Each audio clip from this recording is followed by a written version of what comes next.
তৃণমূল প্রার্থী শ্যামলী রায় বাগদি গ্রামে প্রচারে গেলে তাকে দেখে ওই দলের পতাকা হাতে উত্তম নাচ এক মাঝবয়সী মহিলার। ইন্দাস বিধানসভা কেন্দ্রের মদনমোহনপুর অঞ্চলের ভাগলপুর গ্রামের এই ঘটনায় আকস্মিকতায় প্রাথমিকভাবে বিস্মিত উপস্থিত সকলেই। পরে রেখা দুলে নামে ওই তৃণমূল সমর্থক বলেন, আনন্দে নাচছি, আগে খেতে পেতাম না, এখন লক্ষ্মীর ভান্ডার পাচ্ছি, বাড়ি পেয়েছি, 4বার স্বাস্থ্যসাথী কার্ডে অপারেশন হয়েছি, আর এর জন্য মমতাদিকে ধন্যবাদ। একই সঙ্গে ফের তৃণমূলই ক্ষমতায় ফিরছে বলে তিনি দাবি করেন।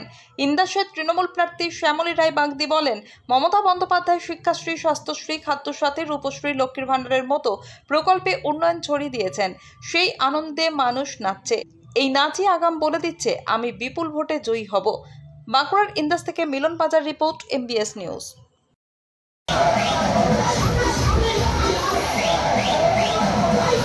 ইন্দাস বিধানসভার অন্তর্গত মদনমোহনপুর অঞ্চলে আমি প্রথমে নগ্রাম যেটা বলে ননগর শিব মন্দিরে পূজা দিয়ে আমি প্রচারে শুরু করেছি।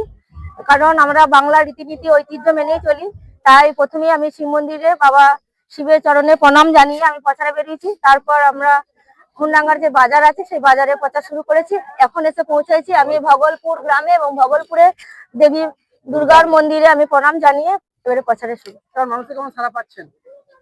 দেখুন, মমতা বন্দ্যোপাধ্যায় যেভাবে উন্নয়নের রথ চালিয়ে গেছেন এবং চারিদিকে যেভাবে জনজোয়ার দেখতে পাচ্ছেন সামনেই, সেইভাবে আমার মনে হয় যে প্রত্যেকটা এখানের জনগণ এবং মহিলা যারা উপস্থিত হয়েছেন সকলে একদম উচ্ছ্বাসের সহিত আমার সঙ্গে বেরিয়েছে, এবং এখানকার যারা তৃণমূল কংগ্রেসের সক্রিয় কর্মী আছে সকলেই আছেন, এবং এখানের জনসাধারণ মানুষজন সকলেই আমার সঙ্গে উপস্থিত হয়েছেন। কারণ আপনারা জানেন মমতা বন্দ্যোপাধ্যায় যেভাবে উন্নয়ন করেছে, সেই উন্নয়নের রথ যাতে সামনের দিকে আরো এগিয়ে চলে সেই লক্ষ্য রেখে মানুষ জনগণ আমার সঙ্গে আছে।